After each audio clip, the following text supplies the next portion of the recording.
روز شما بخیر بینندگان ارجمند. امروز چهارشنبه 24 اپریل است و ما با جمع همکاران در دوشنبه و پرگ مجله خبری و تحلیلی رادیوی آزادی را تقدیم شما میکنیم.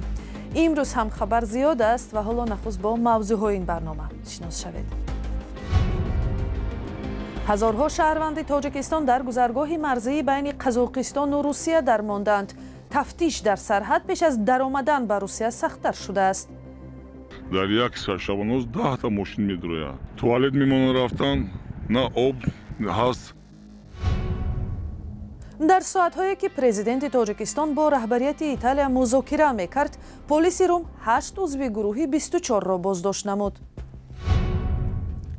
زنهای نقاش تاجیک در چه باره اثر ایجاد می‌کنند؟ بازدید از نمایشگاه نقاشی بانوان تاجیک در دوشنبه.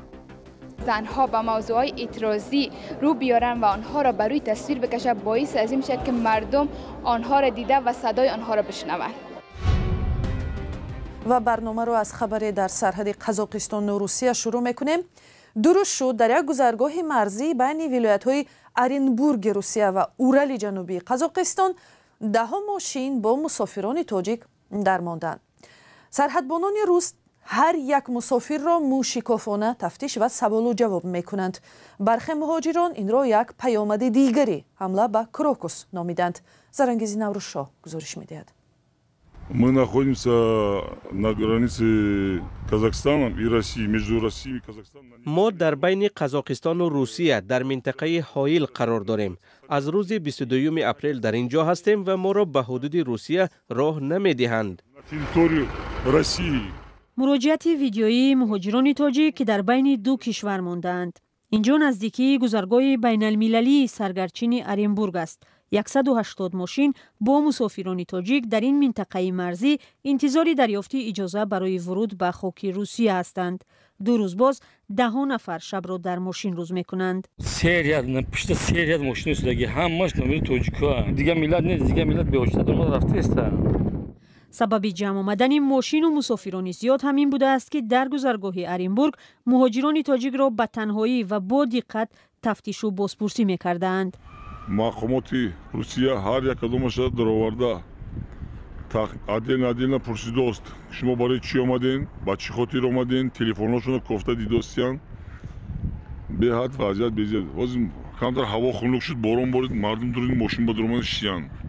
با مسافران و راننده های تاجیک گفتند که نورسان تا 14 ساله و افرادی از 60 ساله بالا می توانند به نوبت وارد روسیه شوند. دیگران باید نوبت ایستند. این محدودیت هم فقط به مهاجران تاجیک ربط داشته است. زادگان کشورهای دیگر آسیای مرکزی به مشکل از مرز می گذرند. کدومی که از سن 14 تا سن 57 است مرحمت نوبت بستین. لیکن نوبت به حد قینشدگی به خاطری که در یک شبانروز 10 تا ماشین می‌دروید. نه توالت میمونه رفتن، نه آب هست. خورد و خوراک همین به حد خینی کشیدن بچه‌ها. با افرادی بند مانده که در بینشون زنان و کودکان هم کم نیستند در این مدت خیرخواهان آب و غذا می‌آورند. اینا برادرها 150 پرس آش 150 پرس آش تقسیم کردیم نمیرسونیم.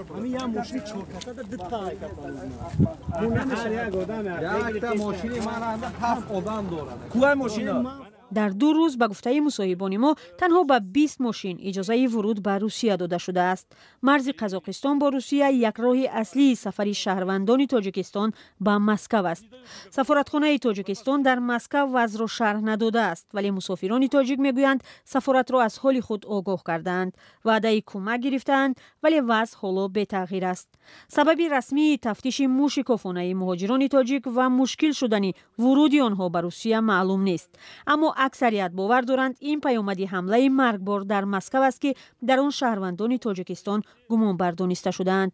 بعد این حادثه در اکثر کشورها برخورد با تاجیکان تغییر یافته است. چند پیش مرزبانان گرجستان هم گروهی از مهاجران تاجیک را به این کشور راه نداده از فرودگاه پس گرداندند. ورود تاجیکان به ترکیه هم مشکل و با روادید شد. در شهر روم ایتالیا 8 عضو یک سازمان مخالف حکومت تاجیکستان را بازداشت کردند. حالا معلوم نیست سببی بازداشت اعضای گروه 24 چی است، هرچند خودشان میگفتند که برای تشکیل اعتراض بر روم میروند. بازداشت هنگام ملاقات پرزیدنت امامعلی رحمان با رهبران این کشور اروپایی صورت گرفته است. همکارم میرزانبی خالقزاد این موضوع را پیگیری کرد و حالا در استودیو با ما است. میرزانبی سلام، اول از موضوعهای صحبت و گفتگوهای پرزیدنت رحمان با رهبران ایتالیا بگوید. سلام خیرامان، سلام بینندگان ارجمند. اگر به خبرهای رسمی تکیه کنیم میبینیم که مقامات دو کشور بیشتر به مسائل همکاری‌های امنیتی و اقتصادی تکیه کردند. مهمترین سازشنامه‌ای که دو کشور امضا کردند همکاری در مسائل امنیتی نامیده شده است.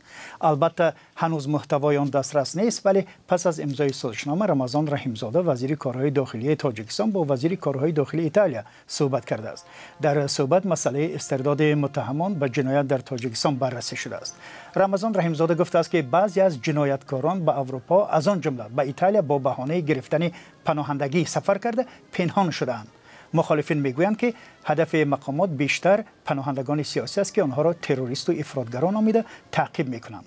پیشتر از این مقامات ایتالیا خبر دادند که یک شهروند تاجیکستان را با اتهام عضویت در داعش بازداشت کردند و امامعلی رحمان همچنین با پیترو سالینی رهبر شرکت ویبیلد صحبت کرده است که نیروگاه عظیمی راغون را میسازد. میرزانبی گروه 24 یک سازمان ممنوع در تاجیکستان اعلام کرد که یک گروه اعضایش را که میخواستند در روم اعتراض کنند بازداشت کردند. در این باره چی جزئیات به دست آورده؟ بله خیرامان، گروه 24 اعلام کرد که روز گذشته 8 عضوش را در روم بازداشت کردند. به نامه ما درباره سبب بازداشت هنوز پلیس ایتالیا پاسخ نداده است، ولی سخنگوی گروه 24 به ما گفت که طرفداران آنها را پلیس ایتالیا در نزد قصر پرزیدنت دستگیر کردند. از این بازداشت شدگان ما تنها یک صدای دریافت کردیم که در آن گفته شده بود که آنها دستگیر کرده شدند و تلفن‌هایشان از دستشان گرفته شده است و تنها به یکی از آنها اجازه داده شده است که از دستگیر شدنشان برای ما خبر بدهد. بر اساس همین ما با سفارت آلمان در کشور ایتالیا مراجعت کردیم، زیرا تمام بازداشت شدگان پناهندگی سیاسی کشور آلمان را دارند و علاوه بر این وکیل گرفتیم تا اینکه بتواند به آنها کمک برساند برای آزاد کردنشان. و در سفر امامعلی رحمان به آلمان سال گذشته یادتون باشد 10 نفر از طرفداران مخالفان اعتراض کرده بودند. ضمناً روز 22 اپریل یک گروه خرد در لیتو تظاهر کرده از حکومت ایتالیا و کشورهای دیگری اروپایی خواست که از پذیرایی رهبران خودکامه از جمله رئیس جمهوری تاجیکستان خودداری کنند. به قول مخالفان کشورهای دموکراتی اروپا با این کارشون دست امامعلی رحمان را برای نقض بیشتری حقوق مردم و سرکوب دیگراندیشی و مناقضان بازتر میکنند. تشکر. این بود آخرین تحولات از ایتالیا که برابر با سفر رسمی پرزیدنت تاجیکستان آنجا گروه مخالفان حکومت بازداشت شده است.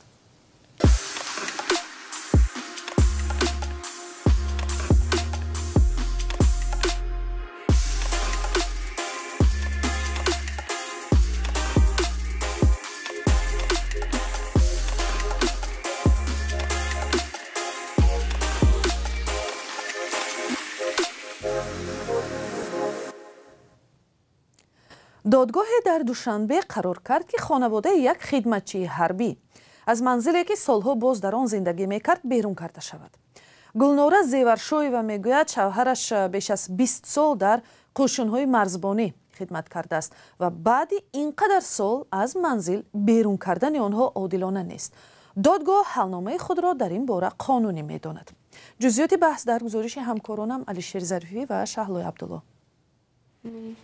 پیچاتی زدگیشون لینا کودکو کندیه. من با گرفتم همینجا درو وردمش موندمش. این زن نمیتواند به منزلی که در آن بیشتر از 10 سال زندگی کرده است درآید، زیرا با قرار دادگاه اوردر یا سندی که حق زیستن به او را میداد بیکار کرده شده است. سال 2012 سال همیش خانه را جناب عالی به یک قطار خدمتچیان حربی خانه داده بودن. شوی منم بی‌نصیب نگشت، به او را همین خانه را دادن. ای سال 2012 این تا حاضره نمی فرزندامون قطعی نمی خونه در زندگی داریم. شوی من 2014 سال و این نفقه برآمدن. با قول گلنوره شوهرش شوکت زاکیروف بیشتر از 20 سال در نیروهای مرزبانی کشور کار کرده است و قرار دادگاه در مورد بیرون کردن آنها از منزلشان عادلانه نیست. ما همین سببی برآوردن ما نمیدونیم، برای که همین خونه داشتگی بودیم که اومدن و یا ورق مدنیشان داد. وقتی که شوهرشون در جنگ فرخ وارخ کشتن همون момент جناب عالی سپارش دادن که زنکا را خانه تین انا یک همون خانه ما را گرفتن در یکی همون زنکا دادگیان ما خبردار نیستیم. طرف دیگری بحث دستگاه رئیس جمهوری تاجیکستان و قشون‌های سرحدی کمیته امنیت ملی تاجیکستان است. آنها در عریضه دعوایی خود از جمله اساس پیش آوردند که در پی گذراندن سنجش معلوم نمودند شوکت زاکیروف بعدی از کار برآمدن سال 2014 همراه خانواده‌اش به روسیه رفته شهروندی این کشور را قبول کرده است و خانه خدمتی را به اجاره داده است. گلناره زیورشایوا میگوید برای بهبودی وضع زندگی به روسیه رفته بودند و هنگامی در آنجا بودند در منزلشان خوشتامنش به سر میبرد. چندی از همسایه‌های این زن در نامه زندگی آنها را در این منزل تصدیق کردند. مقامات منزل خدمتی بحثی را به همسر یکی از خدمتیان حربی که در مناقشه‌های مرزی تاجیکستان و قرقیزستان درگذشته است دادنی‌اند. شوهر گلنوره حالا در روسیه است. خود او همراه 3 فرزند نابالغش در منزل خویش و نزدیکان به سر میبرد و تقدیر سرپناهش ناروشن باقی مانده است.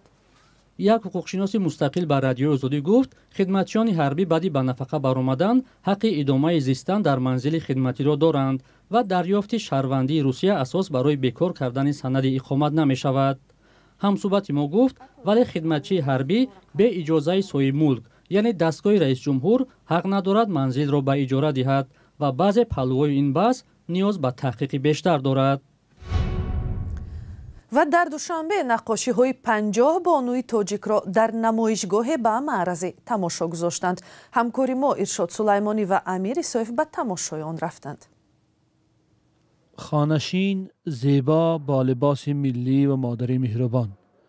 موضوع بیشتری کار هنری بیش از 40 زن نقاش تاجیک در نمایشگاه ویژه زنان در دوشنبه.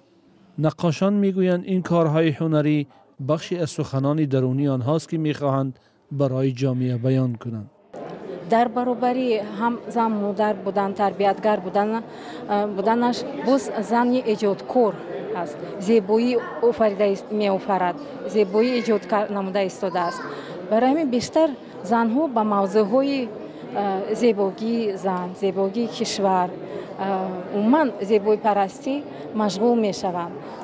هرچند برگزار شدن نمایش ویژه بانوان نقاش را در جامعه های سنتی برخی کار ستودنی می دانند، اما برخی دیگر می گویند سیمای زن تاجیک در آثار نقاشان بیشتر یک زنی دور افتاده خانشین است و یک موجود فعال اجتماعی و سیاسی نیست. روی آوردن زنان به موضوعات اجتماعی و سیاسی و حتی اعتراضی در جامعه تاجیکستان سر و صداها را در پی نیز داشته است. سال 2018 معرفت دولت و یک بانوی نقاش جوان تاجیک در نمایشگاه تصویرهای نیمه عریان زنان تاجیک را در دوشنبه به تماشا گذاشت که واکنش‌های سخت به بار آورد و حتی خود او گفت که تهدید به مرگ نیز شد. این نقاش تاجیک گفته بود از قبل می‌دانست که جامعه چنین برخورد می‌کند، اما خود زن‌های نقاش می‌گویند گوناگون رنگی در کار هنری ضرور است ولی نباید با عنعنه‌ها در جنگ باشد. حسنا جوان دختری پناهنده افغانستانی در دوشنبه رویکرد اعتراضی زنان را حمایت می‌کند. این به یک هنرمند بستگی داره که هنرمند میخواد چی نوع رسم به تصویر بکشه. شاید او زنم بخواد که امون قسم آنها را به تصویر بکشه تا جامعه ببینن. وقتی که زنها به موضوعات اعتراضی رو بیارن و آنها را بروی تصویر بکشه باعث از این میشه که مردم آنها را دیده و صدای آنها را بشنوند. نمایش ویژه بانوان نقاش را هنریستان آرا چند سال است که برگزار می‌کند.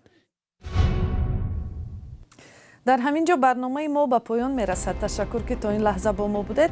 خبر و ویدیوهای بیشتر را میتوانید در وبسایت ما azadi.org دسترس کنید. اینچنین به صحیفه های رادیوی آزادی در فیسبوک و اینستاگرام، تیک تاک و ادنکلاسنیکی وارد شوید. اگر شما هم خبری دارید میتوانید به ما بنویسید. خدا نگهبان شما.